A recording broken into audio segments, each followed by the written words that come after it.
The hardest thing I had to say yes to was to me. So what does that mean? I had gotten a post, an assignment to go to Japan. I was very excited. I'm like, oh my gosh, this is great. Everyone's like, there hasn't even been a girl there in like 11 years, like that has gotten this position. This is great. 2 weeks before I graduated college, my grandmother got sick. And as I've told you, what she meant to me, I knew I had to make a choice. And I knew if I went to Japan, oh my gosh. Oof.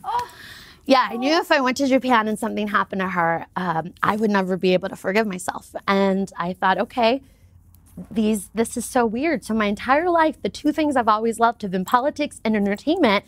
And I really thought I worked everything to get this political jump. And I was like, no, I have to say yes to me, and I have to say yes to what I know to be true. I took a leap of faith. I came home, and then this beautiful world emerged for me and connected the dots in ways I could never imagine.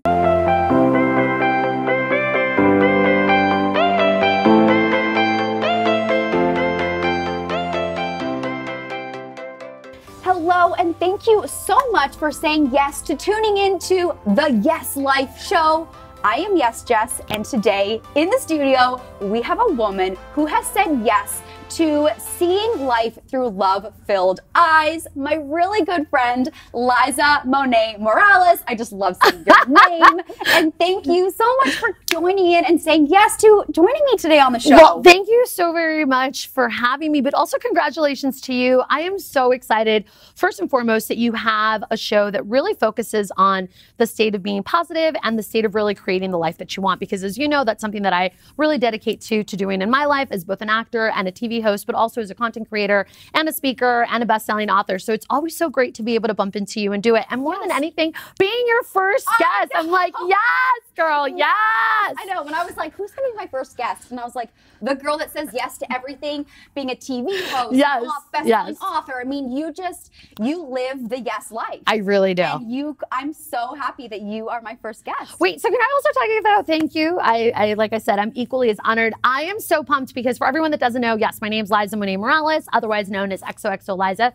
with two Z's, please. But I'm very much known around the world for rocking my heart-shaped glasses. I have a little over 200 pairs at this point, with pairs that members of my community have sent from all over the world. And I always love it when people can not only embody it, but say it. And you totally remembered that it is filled eyes. And it really is. And people constantly tell me, okay, what does that actually mean? And I always tell them, like, that doesn't mean that there isn't going to be bumps along the road, because it's life, right? We're all perfectly imperfect. We have to embrace it, love it, but then grow from it. I think that we each get to make a choice every single day as to how, A, we're starting our day, but two, also where our intentions are taking us. And either we can intend to be great, go after our goals, or we can also intend and choose to be a victim and to complain and to really be like, woe is me. And one thing that I've learned along the way is no matter how hard your life is, there really is other people that have it even harder, right? Yeah. And I'm sure you've noticed that from traveling. I noticed that from traveling around the world, but even more so just within our own country. Look at where we are right now with everything going on with immigration. You know, when you just see the struggles of these moms, what they're doing for their kids. So it's just such a great reminder that the way I look at it, honestly, Jessica, is that we all have a certain level of poo that gets put on. No, seriously. We all have like a record in life that we came to play, and we have an individual song. And some of us get that poo put on our record earlier on in life. Some of us get it in the middle of our life, and some of us get it later on. And it's up to us to work through the grudge and, you know, basically wipe off the poo off the record so that our own individual song can play. Because otherwise, all you hear when you put the needle to the record is that, and nothing actually plays. And that's your choice, right? Exactly. So that is obviously what the Yes Life is about. It is. You know, so my poo was kind of dumped on my life when I lost my dad. My boyfriend broke up with me, and I lost my dog all in 1 month. And I was just down in the dumps. And I will never forget that my dad, I'm a firm believer that my dad lived longer than he was supposed to, because he saw life with rose-colored glasses. This is what I'm talking about. And actually, I have proof. So I always knew my dad was the most positive person on this planet. And I'll never forget, one day I was visiting him at the nurse's office. And she, you know, he was very ill, tubes up his nose, and she yelled out, "Be positive!" I was like, I'm trying to be positive, but my dad's just ill. And, you know, yeah, you're right. I need to change my mindset. And she goes, I'm not talking to you. I'm talking to the nurse behind you. Your dad's blood type is B positive.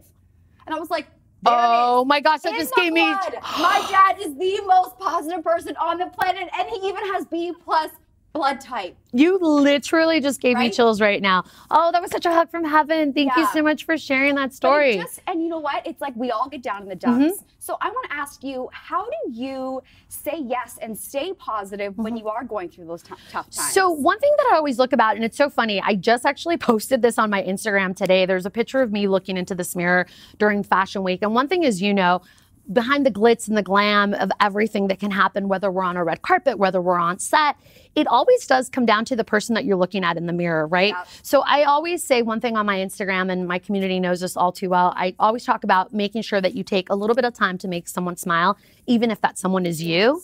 And oftentimes that someone does need to be you. And one thing that's really saddened me over the last year is just seeing this higher degree of people taking their own life, people really seeking to harm others for just very odd reasons, everything from racism to ignorance. And it reminds me of something that my grandmother always told me. And it's actually something I talk about in my book. So as I mentioned, I became a best-selling author last year. Yes, for a book that called Latina Empowerment Through Leadership.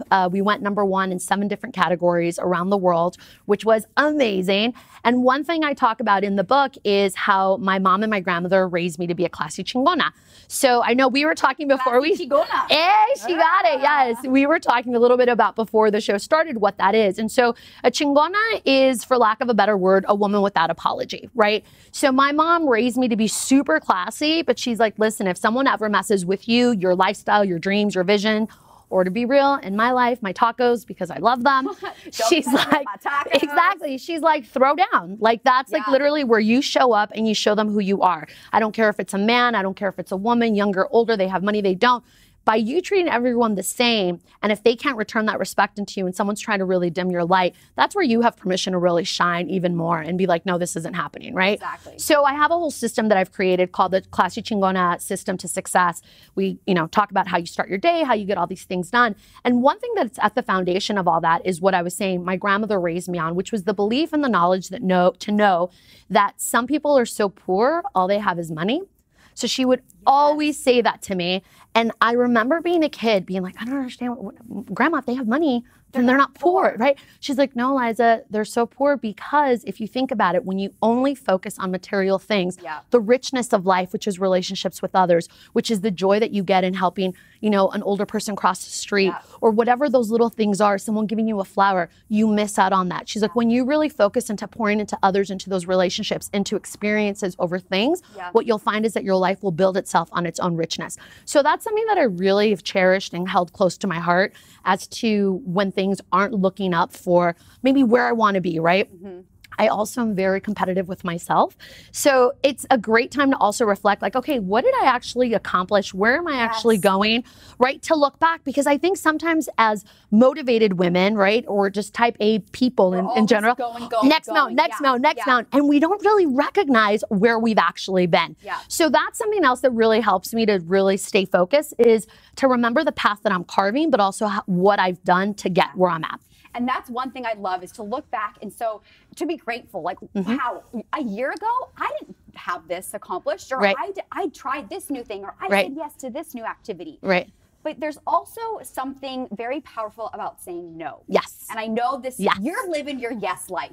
Like you are on TV, you are writing books, you're inspiring, you're living your yes life. But I want to ask you, how do you determine what to say no to? To leave time for the things to say yes to? Oh my gosh, I love this question so much because one of the most important things in order to set up a life that is filled with the yeses and filled with the things that you love is knowing what to let go of, right? So it's very Marie Kondo, if you will. I know that's the buzzword right now. What sparks joy for you, right? So, but part of that to me is, again, going back to my grandmother, I was very blessed. I'm 6th generation Angelino on one side of my family, and we've been here for a minute, right? So this whole phase of lights, camera, action doesn't really faze me in many ways. My grandmother was like, okay, what's actually grounding you? And I always tell my mom, I was raised by her and my grandmother after my parents got divorced, that I really love that she gave me this new school way of looking at things, like be independent, be the feminist. But then my grandmother would come in with like the old traditional stuff, like, okay, let's also learn to cook. Let's also remember to have like family values. Like, let's look at what you're doing. And one thing she would always tell me also was, what's your black and your white? When you're crystal clear on what you actually want to do, and what you don't want, then there is no gray, right? So she would always say, Liza, when you're out there, I mean, I got started in this industry very young, and she'd always say, listen, I always want you to think of what would happen if I read, whether it's on camera or with your friends, whatever you're doing on the cover of La Opinión, which is the Spanish version of like the LA Times here in LA, right? What would I feel? And I don't know about you, Jess, but for me, the worst thing that my grandmother or my mom could ever do is not tell me that they were mad at me, but that they were disappointed. Yes. And that D word, oh my Lord, that was like the best. Woo! That just like cut me. And so I remember always asking myself, like, okay, she's right. Like, what wouldn't I want her to see? So I've always really led my life in that way. And I guess being brand friendly with me, just knowing that, like, what am I doing to always remember that I'm being a role model to both family and also people that I didn't know? And as my popularity started growing both online and offline, I started recognizing, like, wow, she was really right. There was a reason why she really set me with these morals and these and this moral compass, if you will, because it now makes it very easy when I'm on social, like what I know I am going to share, what I'm not, right? And I love my community, Love Bug Nation, big shout out to them. I know. Wait, do you have your purse? Yes. Oh my God, look at this purse, you guys. It's a love bug. How see? adorable is that? We love it. Big shout out. Yes, we love it. We actually... You have branded yourself like with the glasses, the Love Bug Nation. Yes. I'm a huge fan of cars, so they all know that. But one thing that we always talk about is how do we put love in action, right? For me, when I started with social, I was very conscious of the fact, what did I want to share online and what didn't I? Like, what was I going to have that was going to be personally for me? And so, like, my relationships, personal relationships with a significant other are never shared. My family isn't really shared in terms of specifics. I'll maybe do some broad strokes of it. But everything else, I really focus on what are the people, places, and things that inspire me that I can share with my community to inspire them, right? Yeah. This is how I can be of service. And so I always look at my content that I create under 3 verticals. Is it providing entertainment? Is it empowering? Or in some way, is it educating? Those are the 3 things that are very, so entertaining, empowering, and educating. Yes. So that is really my vertical. And so it becomes very easy to say no to things when they're outside of that spectrum. Or if sometimes a brand will reach out that isn't on brand for me at all.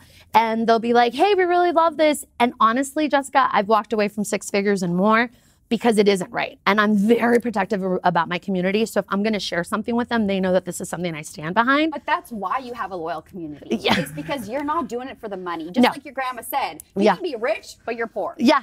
And for you, it's like you just want to entertain, empower, and educate. Yes. And if it doesn't do that, then sorry, you got to say no. Yes. Yes. And that's why you are who you are. Oh, thank you. And you have such a loyal following, and your Love Bug Nation they're the best. Amazing. She is. No, but they're really the best, and they all surprise me. I don't know if you saw, but one thing that we do every year at Christmas is we will do like a list of items. And this actually started 3 years ago when I did it for Sears as a campaign. And they had said, hey, what would you want to do? And I was like, oh my gosh, I love ugly Christmas sweaters. Like, it's Christmas-ka. I call it Christmas-kwanzaa. I'm like, listen, let's just bring it through. I'd love to be able to share the love with other people. They're like, okay, we'll do like a daily giveaway. I'm like, this is fantastic. So we went in store and I said, listen, we also have some store certificates to give to a few of you. Why don't you on the post let me know what are the things that you need in your life, but also what's one great thing that you've done for someone, right? So people started listing things like, oh, I bought groceries for someone this morning, but I actually need glasses because I sat on them, by accident. Someone was like, I need an iPad because my kid just started school. They have to turn in their homework, but I don't have the money, but I actually bought, breakfast for a woman. And so I was like, oh my gosh, this is going to be so hard to pick like just 3 or 4 winners to give these. I'm like, I want to help everybody. So wouldn't you know, Love Bug Nation being the amazing community that they are, putting love in action. I woke up the next morning and the responses, Jessica, melted my heart. People had started responding, being like, hey, I have an extra iPad. I'll go ahead and give it to you. Hey, I'm an eye doctor. Please send me your information. We'll go ahead and get you set up. Like, they literally started just answering each other's wishes. And that was the biggest gift they could give me. Oh my gosh. That I was like, at the end, I was like, okay, well, at this point, like, I don't even know. And they're like, no, just donate them to someone there in the store that you find. Like, they themselves take care of each other, which I think is so great. And they just make me so proud. I literally got the goosies. Like these love bumps. Oh my gosh, that is amazing. Yes. So I have one question for you. Yes. What is the hardest thing that you had to say yes to that really made a big impact in your life? The hardest thing I had to say yes to was to me.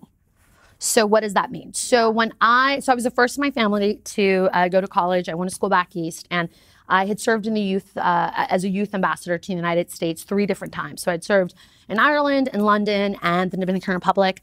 I had gotten into the Foreign Service, and I was off. I was ready to go. I was a poli-sci major in college. I double minored in economics and Japanese, and I had gotten a post, an assignment to go to Japan. I was very excited. I'm like, oh my gosh, this is great. Everyone's like, there hasn't even been a girl there in like 11 years, like that has gotten this position. This is great. 2 weeks before I graduated college, my grandmother got sick. And as I've told you, what she meant to me, I knew I had to make a choice. And I knew if I went to Japan, oh my gosh. Oof. Yeah, I knew if I went to Japan and something happened to her, I would never be able to forgive myself. And I thought, okay, this is so weird. So my entire life, the 2 things I've always loved have been politics and entertainment. And I really thought I worked everything to get this political jump. And I was like, no, I have to say yes to me, and I have to say yes to what I know to be true. And so those core values, your family. I really did. And I took a leap of faith. I came home, and then this beautiful world emerged for me and connected the dots in ways I could never imagine. And even though she's no longer with us, I was here with her every single step of the way. And I think she fully guided me into a different life that I was meant to be and to be of service in ways that I maybe wouldn't have done originally with the plan that I had had. Yeah. I love that. Thank you so much for sharing that story. And sometimes, you know, you might think your path is going one way and it will completely go an opposite way, but it's meant to happen. And it's also meant for you to listen though, right? Yeah. Because I could have also I'm very confident that I could have said, okay, cool, I'm gonna go to Japan, I'm gonna be me, my family will understand. Yeah. I just wouldn't have been happy. Yeah. Right? So it's also really listening to yourself, like where's your true north? What's going to make you happy? Because while, yes, I think there are things that are meant to be and everything does happen for a reason, there's also different choices. It's very much choose your own adventure. So what adventure in life do you want? Are you going to want one that's really full of risks, but that also is going to give you big gains? Or are you going to play it safe on the sidelines? And I've met those people as well, which they're like, you know, along the way, it kind of felt good, but now I wonder, like, what if? And that was one thing for me. I'm like, I don't want to wake up and think, what if? If anything, I know we're all going to have them, but I want to have as little what ifs as possible. Yep. And that's really how you embrace saying yes to life. Yes, I love that. And you are so happy. And I know you're writing a new book. Yes. And it talks about morning routine. And I'm a big believer in a solid morning routine. Yes. So what is your one thing that you do every morning? Okay, so I talk about it a little bit in this one. So if you guys I have a download. So if you want to follow me on Instagram, XOXO Liza, with doozies, please. Feel free to send me a DM. I'm more than happy to send it over to you. So it sets up your morning. One thing that I also realized, and I'm sure you get this as well, is people would say, oh my gosh, how big is your team? And I'm like, what do you mean? And when I first started, it was like me and my dog. And they're like, this is crazy. Like, and I remember, I remember the first time I was nominated for an award, a Techlo award. I was up against Univision, and it was literally Univision's whole staff of 45 and me and my dog. Like, I was like, wow, this is great. And they're like, oh, but your team must be so big. I was like, I mean, me, myself, and I. Like, what up, Tinkerbell? I was like, holla. I was like, you get extra bones this week. Like, this is awesome.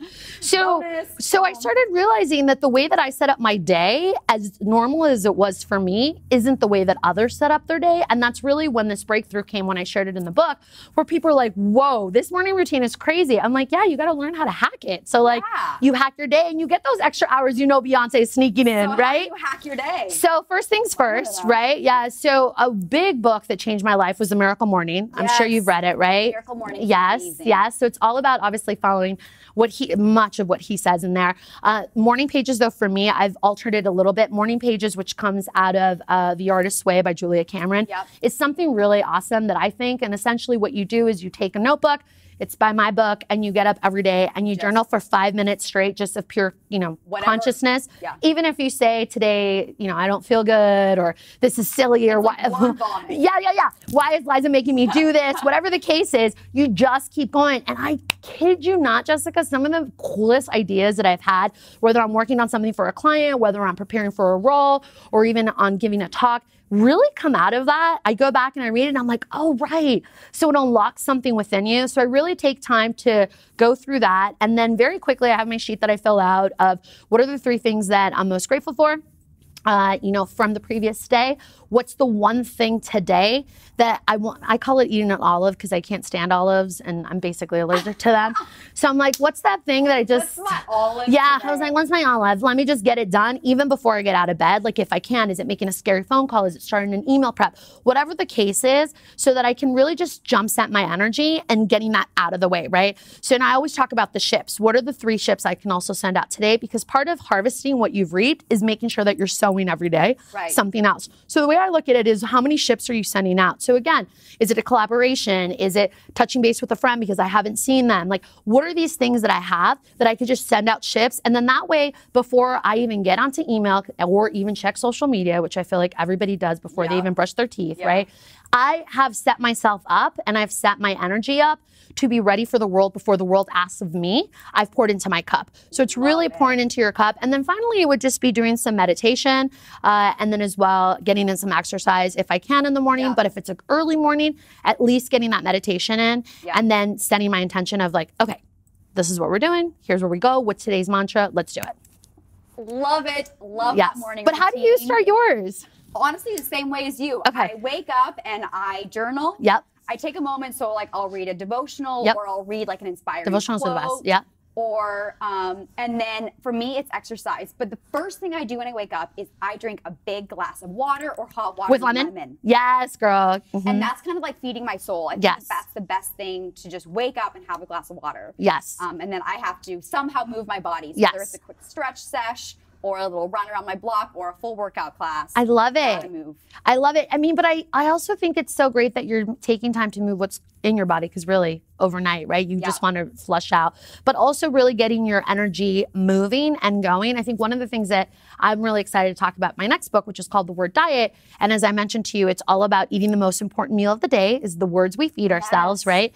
Is that when you are reading your devotional, or one tip I always tell people when they're like, I don't have time to figure out my mantra for the day. I'm like, listen, take old popsicle sticks or go to Michael's and just get those popsicle sticks, right? Write a series of mantras. I know you just did your vision board workshop, right? So write a series of the mantras that you have, or anything that you really are calling in. Put one on each popsicle stick, then buy like a pretty little container, because we like pretty things. And pull them out? And then, then you put them where you brush your teeth. And then as you're brushing your teeth, you just pull it out, and that's what you focus on for those 2 minutes. So you can brush your teeth, visualize, get your mantra in, and go. Multitask. Yes, just go. Like it's all about working hard. I mean, smarter, not harder. Exactly. So, well, thank you so much for joining us and sharing all of your yes wisdom. Yes. Thank you for saying yes to being my first guest on the Yes Life show. I love all your tips and tricks to getting that Yes Life. And so tell them, where can they follow you one more time? Yes, so you can follow me on all things social at XOXO Liza with 2 Z's, please. You will find me on Instagram,